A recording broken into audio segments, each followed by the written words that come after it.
What's up, everyone? On Portfolio Talks today, you're going to be learning about tax-free savings accounts for doctors. So if you tune into this episode, if you watch this episode, you're going to learn, should you invest inside your TFSA or inside your corporation? What are the differences between the two? And then we'll tackle some myths. And as always, make sure you subscribe, like, share, and follow along to learn everything you need to know about finances to make sure that you are running your finances, not your finances running you. Hey, getting money is my job. Come and pull up to Portfolio Talks. Hey, paper stacking round the clock. Time to pull up to Portfolio Talks. Yeah. Portfolio Talks. Hey, Portfolio Talks.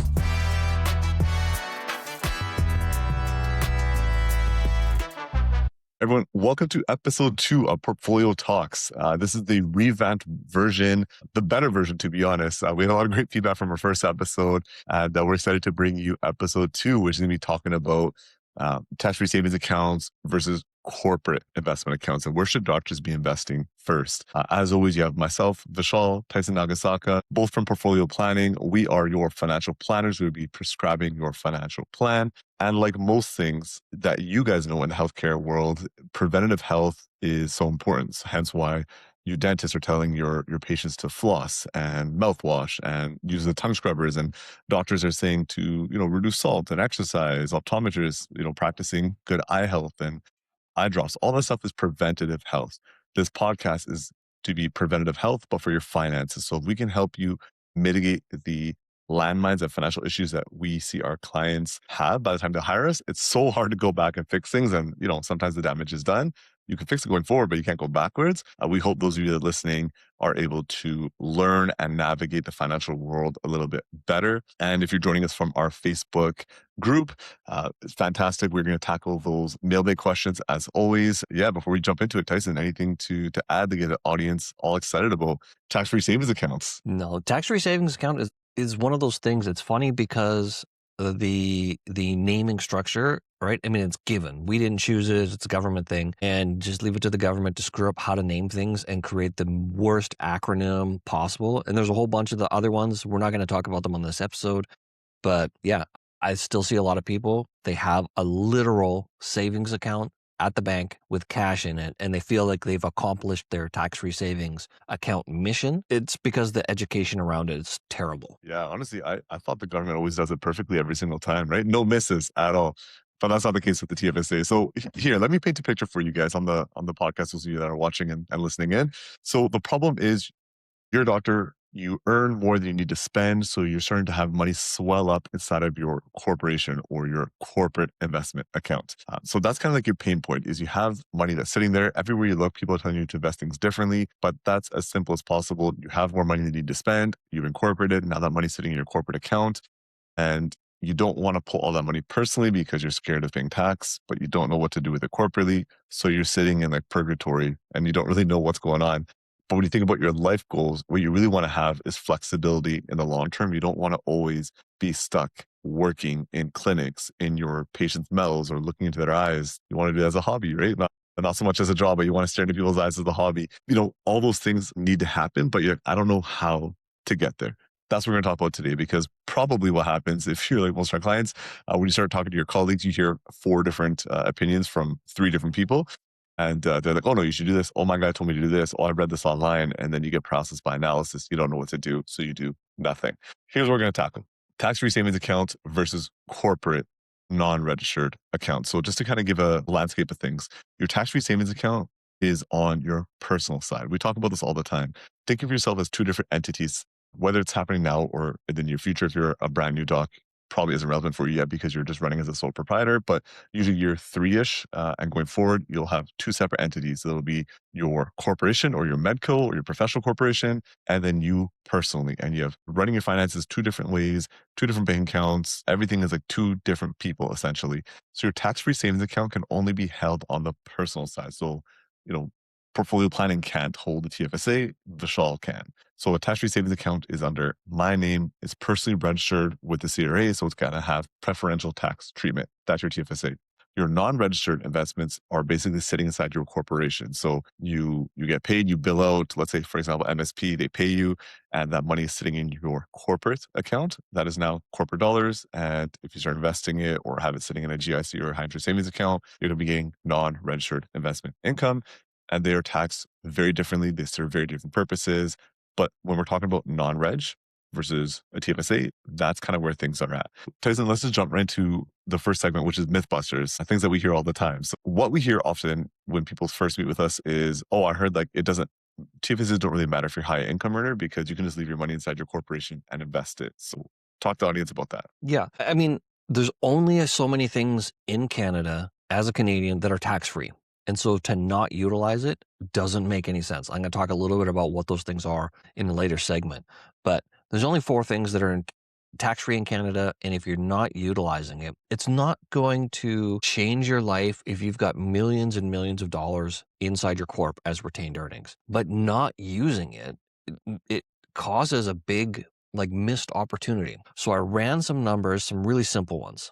If you had $100,000 in your tax-free savings account and it's invested, it's growing at 9%.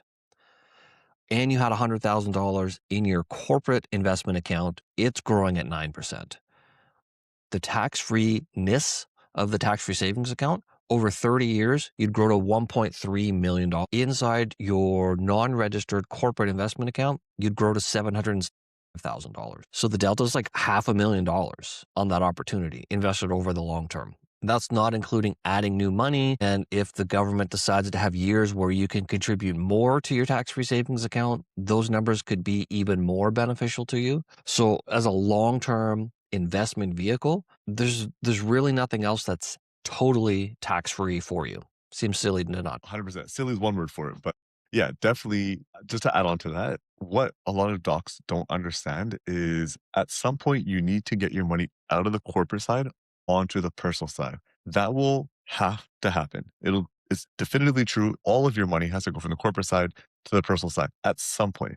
You can choose to whether do it while you're alive or when you die or when you retire and do like a huge dividend payment on the personal side. And that really sucks. We see people do that because they weren't well prepared. I would always argue that it makes far more sense to do it while you're working strategically on an annual basis. And sometimes it'll be more opportune times. For example, if you're going on parental leave and you're going to have a little bit lower income than usual, but you have extra money inside your corporation, that's a good way to still keep yourself in the same tax bracket because we have a progressive tax system here in Canada. But if you have a little bit less income, let's say in 2026 than you did in 2025, that you will in 2027, you can use some of that corporate leftover money or retained earnings to pull back onto the personal side and bump you back to the same bracket that you're used to. But now that money is on the personal side, you can invest it in your tax-free savings account, and you're only given a certain amount of room every single year. So once you fill it, you can't do anything more with it until the next year, the next calendar year, when you open up the new room for 2027, 2028, 2029, and so on and so forth.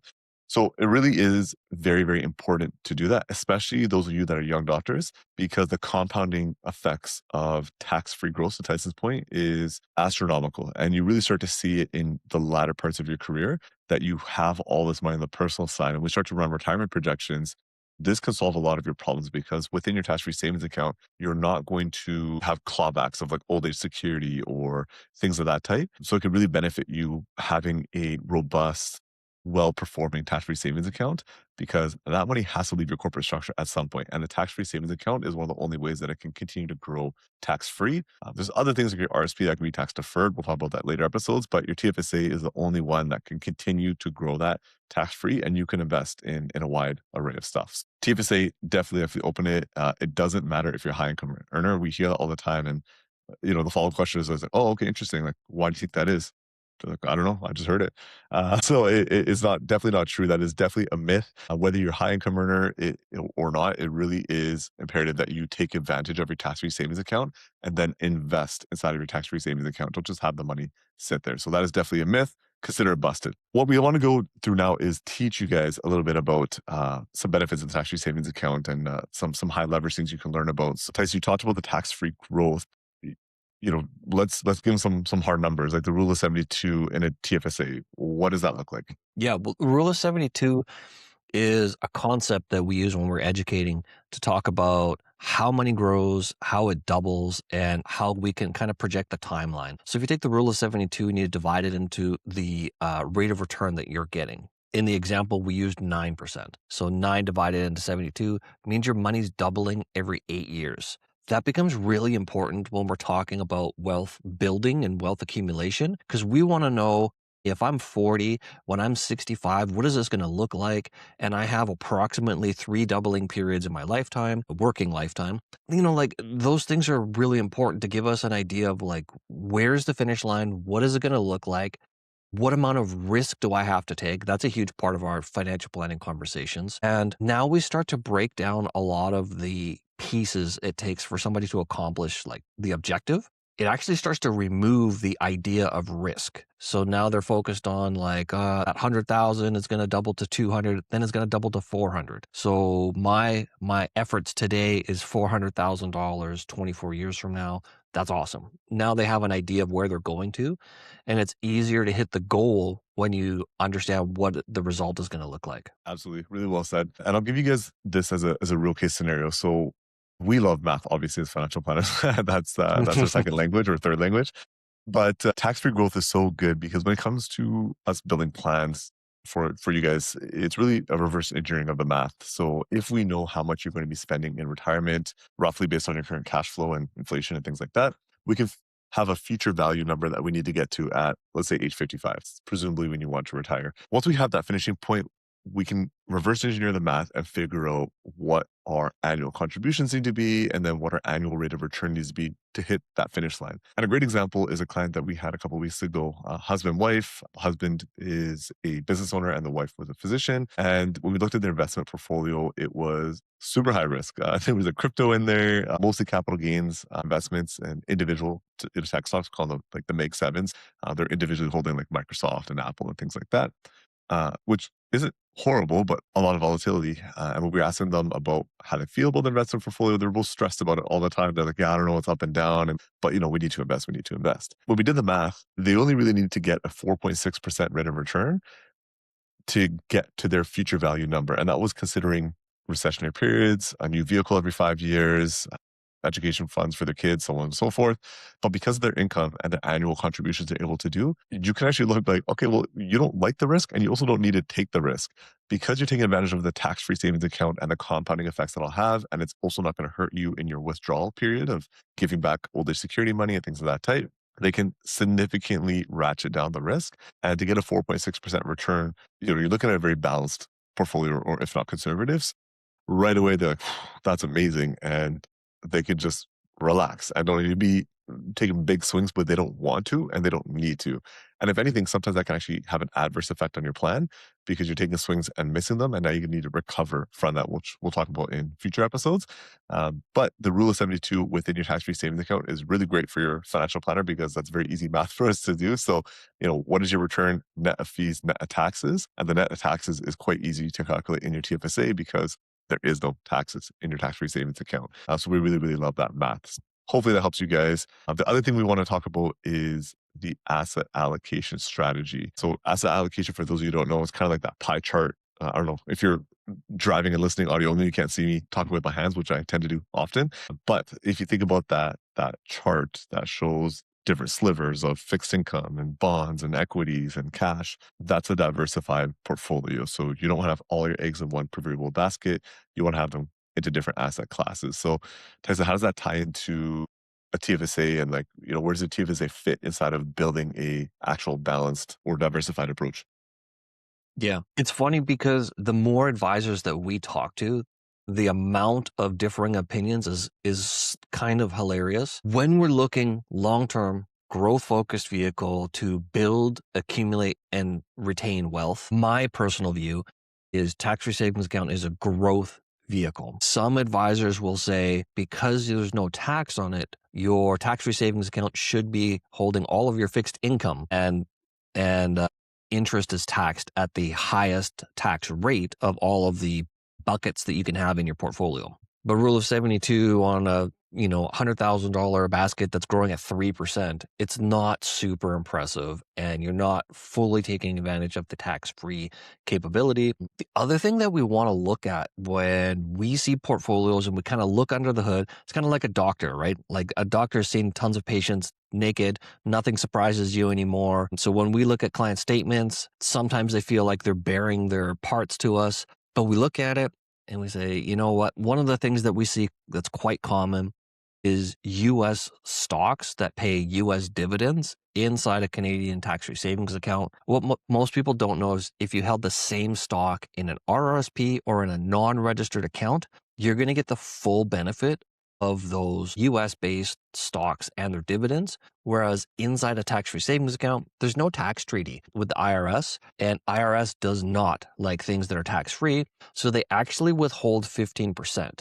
So if you held Microsoft in your tax-free savings account and you held it in your RRSP, it'll look like the rate of return and the dividend is higher inside your RRSP, not because it's a better investment or anything.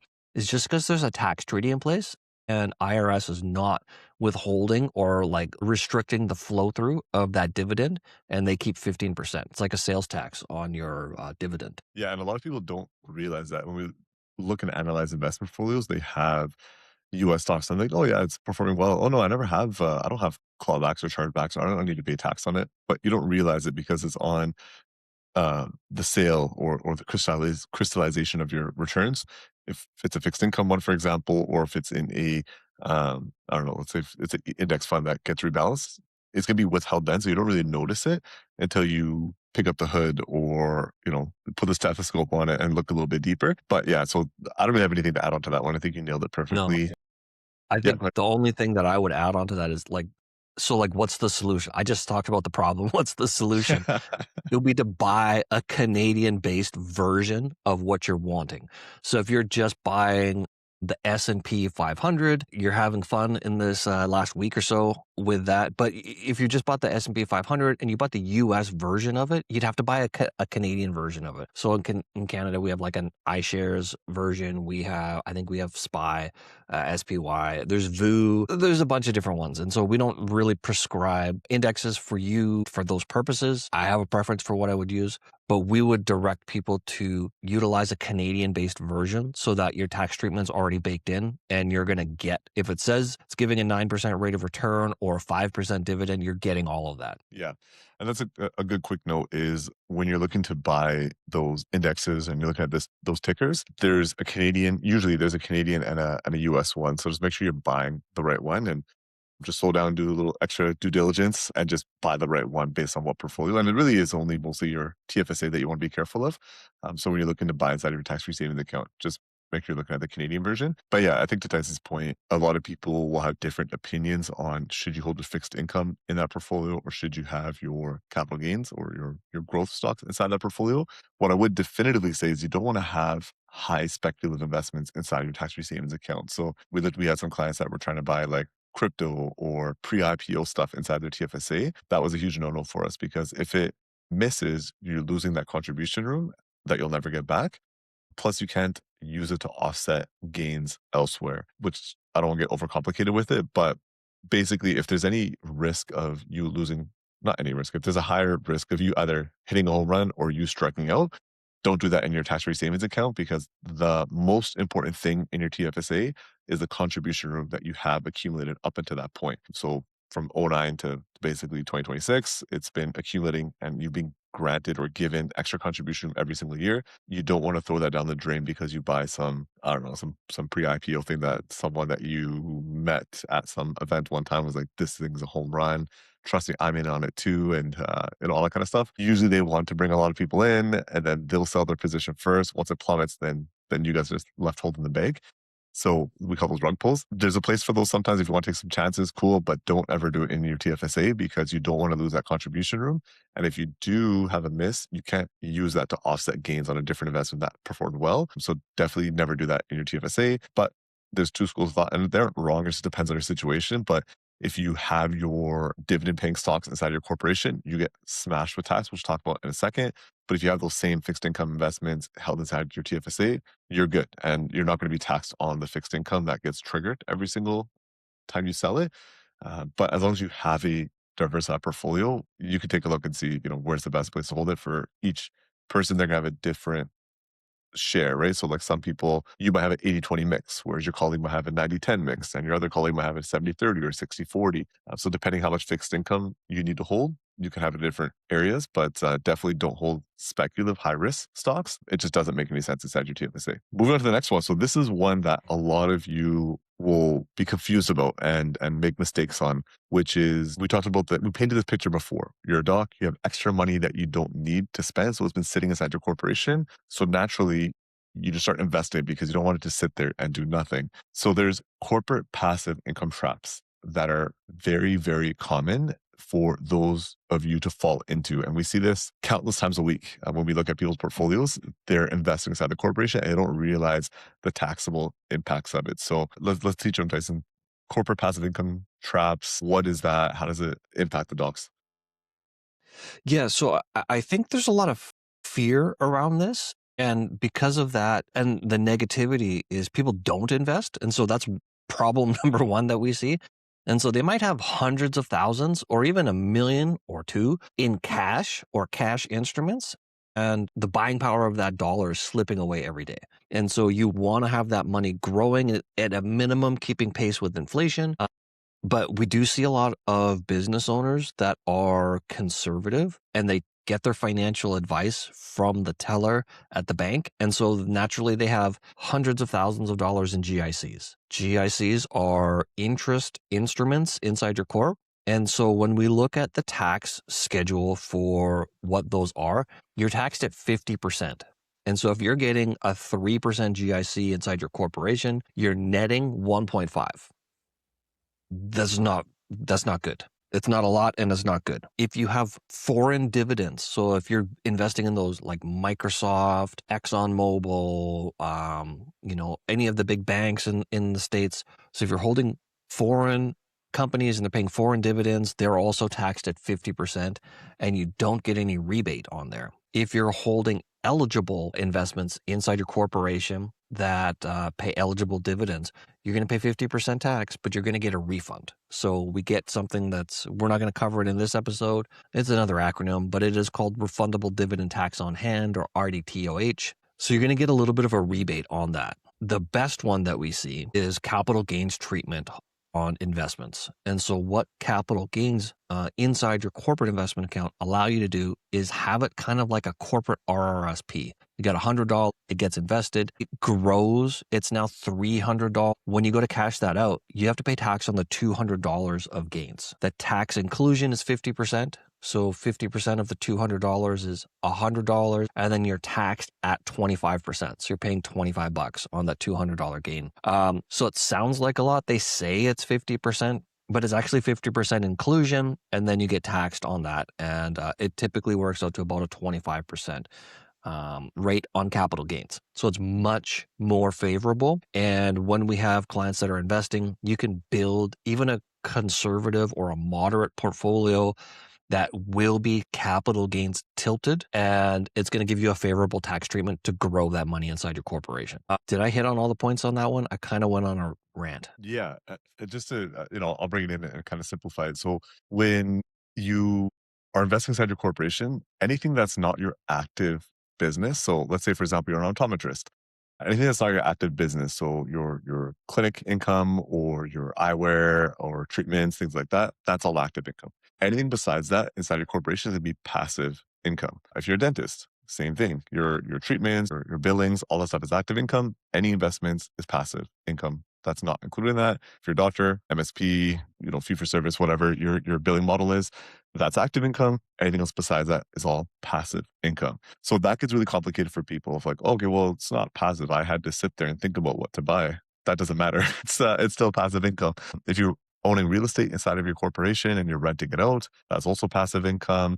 And people are like, okay, well, if I do it fairly frequently, I can count it as active income. I mean, not really. It's a gray area. I think the general rule of thumb is if you have like some more than 6 employees, then you can actually count it as an active proper business. Less than that, it's going to be passive. So there's basically a lot of things that go into the passive income bucket. And the reason the CRA does that is they're not dumb. They know that people are going to leave their money inside the corporation and grow it and grow it and grow it. And eventually, yes, they'll have to pull it over on the personal side, but the government doesn't know when that's going to be. So if you let people defer indefinitely, you cannot really see an income for 40, 50 years, per doc, which doesn't really make sense for the CRA. So what they want to do is like a game of whack-a-mole and force you to panic and bring your money onto the personal side. And we're not here to say that you shouldn't invest inside your corporation. You should, but you just need to be aware of the impacts of your investment. So basically, everything that's not going to be your income as a doctor is to be counting in the passive income bucket, which is going to be, we talked about RDTOH, but half of that with capital gains is fine, but the other half is going to be taxed at 50%. So there's a lot of tax that comes into it. And then once you get over $50,000 of passive income, so again, as a reminder, it's not your clinic income, it's everything else. So all your GSCs, your high interest savings accounts, your capital gains, or your index funds that are balancing, that are triggering capital gains, positions that you're selling, like if you own Apple and you're selling that position, all that stuff will go into rental income. All that stuff will go into your passive income. So once you are realizing $50,000 or more than $50,000 of that income, you're going to run into basically a clawback of your small business rate. So if you're in Canada and you're incorporated, the most important thing for you is your capital dividend account and your small business limit. And if you stay within the small business limit, that is ideal. That's probably why a lot of you, if you pay attention to your accountant or you recall those conversations, why you're paying salary as opposed to just dividend everything out, is because it affords your corporation a large deduction. If you're paying yourself $180,000 a year, you get a $180,000 deduction for your corporation, which may bring you down into a small business limit. So if you're earning 650 of net income, you're going to be taxed at a higher rate on that $150,000. If you push it over to the personal side via a salary, now your corporation gets a deduction and you're going to be under that $500,000 small limit. So if you're earning too much passive income, anything over $50,000 a year is a 1-to-5 ratio. So for every $100 above that $50,000, you're losing $500,000 of your small business limit, which again can sound very scary. You're like, oh my God, I can't do that at all. Like I just can't invest then. We can look at your tax returns, but unless you're really at that $500,000 and you're tiptoeing that line consistently, it's not that big of a deal because, sometimes you'll have, it sounds like a down year, but maybe you have a slower year where you're on vacation a little bit more and you're just turning out like $300,000 or $250,000 or whatever it is. So it's not really impacting you as much as you may think because you have a lot more wiggle room before you start running into the issue where now your income is going to be that general tax rate inside your corporation. So for each person, it's a little bit different. But that is a general rule of thumb is once you get around that 50,000 or getting close to it, you want to be wary, but it's not going to impact each person the same. And there's sometimes quick fixes we can do. Like, maybe you notice that, oh, I didn't calculate this properly. I'm actually going to be in that general tax bracket problem. We can just pay yourself a little bit more of a salary, get yourself a bigger deduction, and then just take that money on the personal side and put it into your RSP or put it into your tax-free savings account or pay it on your primary residence mortgage or something. And then, it's okay.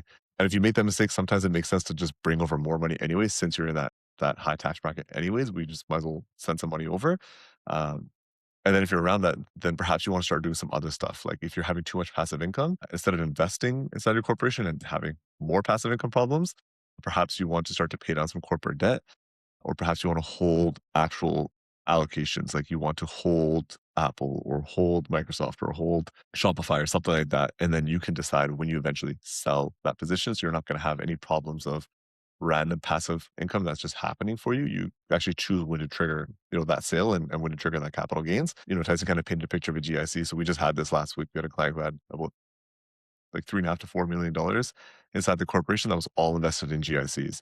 And they weren't like super amazing GICs. It was like 2.8, 3% in their GSE, and it was about 4 million sitting there. And they didn't even realize when you look at the tax return how that was adding to their passive income problem. So, you may have this problem, you may not, but it's worth just having a conversation with your accountant or your financial planner or both ideally, and just looking through your tax return to see, what's happening and where is that problem coming from. It's the same thing when, you go to see your doctor, it's like, oh, I got like this pain over here. It's usually been caused from something else, and somewhere in the kinetic chain. So same kind of idea when it comes to your finances. There's a lot of corporate passive traps. It's like you're walking through the forest and there's bear traps all over the place. So you kind of need to know how to navigate around it. Doesn't mean you should not invest. You should. You just do it correctly as per your own individual plan. Because again, as a reminder, all of you listening and watching need to get all of your money from the corporate side onto the personal side at some point. You could do that while you're working. If you have a sellable business, like a dentist, some of our dentists that have clinics they can sell and use a lifetime capital gains exemption, that's great. For some of our physician clients, almost all of our physician clients, you don't have a sellable business, so you don't have that lifetime capital gains. So it's about doing it during your working career. So you just want to be aware that you can invest inside your corporation, but there's a lot of rules for it, and it's really just deferring the problem that you need to get on the personal side. Anyways, so I think that's all for the learning side. Let's move to our next segment, which is our prescription pad. So this is the part where we want to give you guys a prescription. Hopefully, you can read our writing and send you out of the office with something to action right away. So Tyson, for all of our listeners, prescription pad, what do you got? Well, kind of like what I alluded to at the beginning of the podcast, there's 4 things that are tax-free. And so we want to make sure we take advantage of every tax-free vehicle that we have. Number 1 is your principal residence, right? They threatened to take that away. Thank God they didn't. Principal residence is tax-free. If you bought a house in 1990 for $100,000 in Vancouver, today it's worth $2 million. You don't have to pay tax when you sell that house. Number 2 is tax-exempt life insurance. And so if you have life insurance in place personally, in your corporation, wherever, as long as it's put together properly, it is tax-exempt and you won't pay tax on that. Number 3, lottery winnings. If you win the lotteries, call me. I know what to do. And we can help you stay rich forever. And number 4 is your tax-free savings account. And so you want to make sure that you realize there's only a few things that are tax-free. You want to be very aware of what you're doing, and you want to be investing properly in your tax-free savings account. I mentioned biased earlier. I like multi-manager, multi-asset strategies that make a lot of sense. It's true diversification. It takes a lot of the risk out of the picture for clients.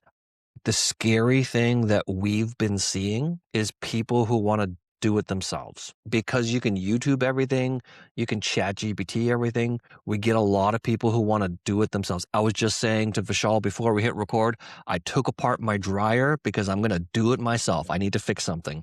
And right now it's in pieces because I needed to order a part. I'm paying the price for doing it myself. When you do it yourself for your investment portfolio, sometimes you can't see the mistakes, or you don't understand some of the biases that you have internally. And we want to make sure that as a team, we work together to show you, hey, that is called recency bias. Just because those AI stocks did a rip of 180% growth in the past 4 years, it doesn't mean that it's going to in the next 4 years. And here's some of the things you want to consider. So having that sounding board, and I think just to also tie back to what Vishal was saying about talking to your accountant about the risks of tax and taxation and how all that stuff ties together, we're a huge proponent of building and assembling your financial team. You don't want to go it alone. When you have substantial income, when you have the ability to be a major wealth accumulator, you want to ensure that you have a team that's built. They're talking to you. You're building a plan based on what you're trying to achieve,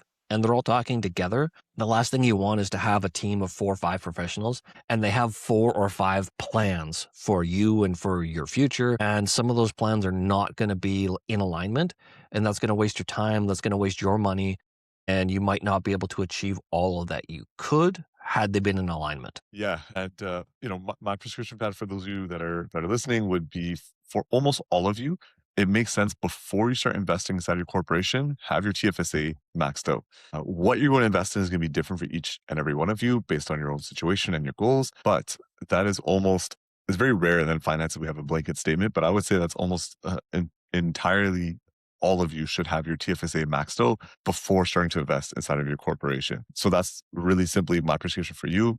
Get that opened up at whatever your institution is and just invest it. Don't just open your TFSA, put money in it, open it, put your money in it, and invest it. And every single year on January 1st, you'll have more contribution room that comes up every single year. So just have a reminder, have your team should be reminding you every single year. But when the calendar rolls over, you're going to have more contribution room. So kick some money from your corporation into your TFSA, but have that maxed out before you start investing inside your corporate structured, aka non-registered. Awesome. Ending off here, we're going to go to our mailbag. So these are questions that are given to us from our Facebook group. So if you don't know, we have a closed Facebook group for doctors across Canada, a really spot for you guys to learn from each other, ask questions. We go live there and educate you guys further than the podcast, just kind of deep dive into some topics. But what we want to do is get the questions from you guys and bring them over here and answer them. So, two questions that came to the TFSA. First one was, should I invest personally if I have corporate cash? So, Tyson, why don't you lead us off? Should I invest personally if I have corporate cash?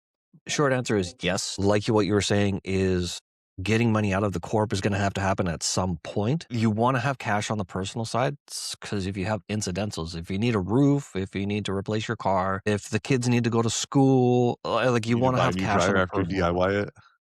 Sorry? If you need to buy a new dryer after you DIY it. Yeah. So yes, you should be investing personally and taking advantage of your registered accounts, just like Vishal was saying.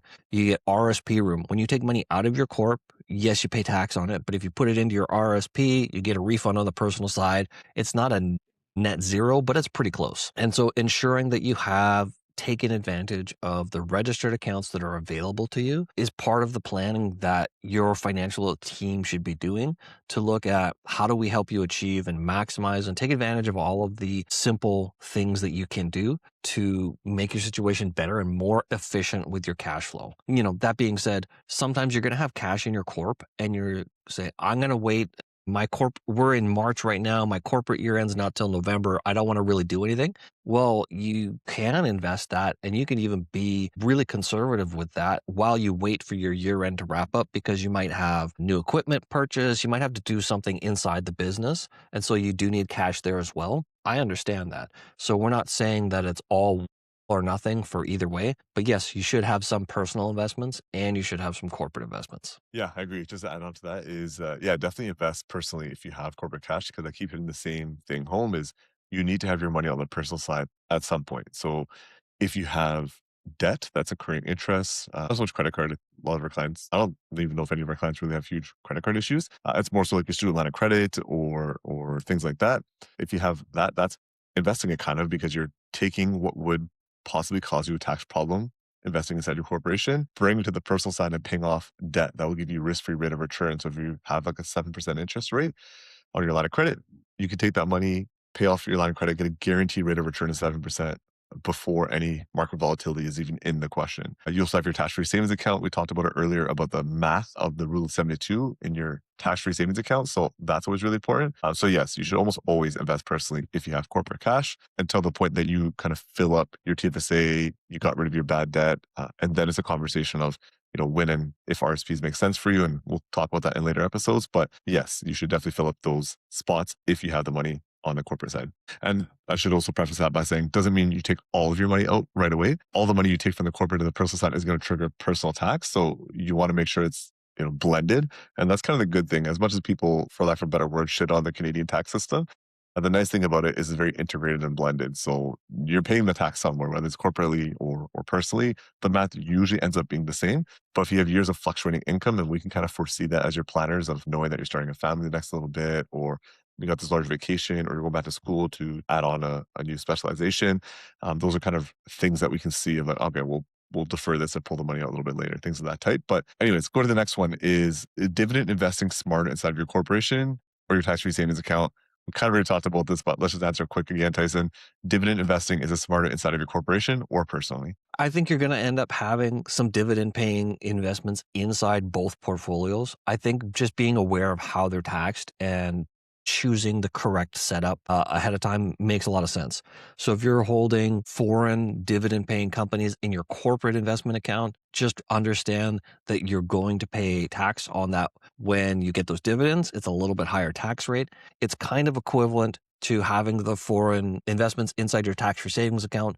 They're going to pay a dividend to you and it's going to get cut down by 15% by the IRS before it exits the US to come to you. And so having the right investment vehicle in the right bucket, it does make a lot of sense. There's usually Canadian versions of what you want. And so have a look at what's going on there. And then like all of the investment partners that, most Canadian advisors use, it'll be set up properly from the get-go. So you're not going to have a ton of that foreign dividend interference, but receiving dividends inside your portfolio, it's always nice. Yeah, I don't really have anything else to add to that. Only thing I would say is just be aware of when it becomes a problem. And I hope this episode provided that for you of when it will become a problem for you, more so on the corporate side. And up until you get closer to that 50,000, it's not really a huge problem. So don't, you know, overanalyze and get paralysis by trying to figure out this perfect thing for a problem that's not even relevant for you right now. And honestly, it may never be relevant depending how much you want to work, how much you're earning. If you're not even real close, super close to that small business limit, it's not really going to impact you all that much. That's one thing I would add on. Tyson nailed it, but I would just add on is, don't worry about trying to solve a problem that's not relevant for you. It's just going to cause extra complexities to an already complex problem, which is your finances. That's it for us today for episode 2 of Portfolio Talks. We really hope that you took away a better understanding of the tax-free savings account versus just investing all your retained earnings inside your corporation. Not to say you should never invest. You should, but there's a couple landmines that you want to be aware of. Things like the passive income, things like, just losing compounding effects of your tax-free savings account, things like not investing correctly inside your tax-free savings account, aka use Canada, not US, and everything kind of in between. So as always, make sure you share, like, subscribe. It really helps us on this front of just trying to educate you guys in preventive health when it comes to your finances. And if you want to join the mailbag segment and get your questions answered, you can join our Facebook group. We go live in there. We answer questions and a little bit of deeper analysis because we have really more space and we're not confined to trying to hit this episode on basically we want to keep it a commute level of duration. So if you're driving from, back and forth from the clinic or working out, that's what I do. I listen to podcasts when I'm working out, which sometimes is a controversial thing. People are like, what? You listen to podcasts when you work out? I think it's good. 1 hour podcast, 1 hour workout. I'm good to go. But if you want to get your questions in, join our Facebook group. We'll link it in the episodes on whatever platform you're watching. And feel free to follow us also at Portfolio Planning on all social medias across the channel. And we hope to see you guys next time. Thanks, everyone.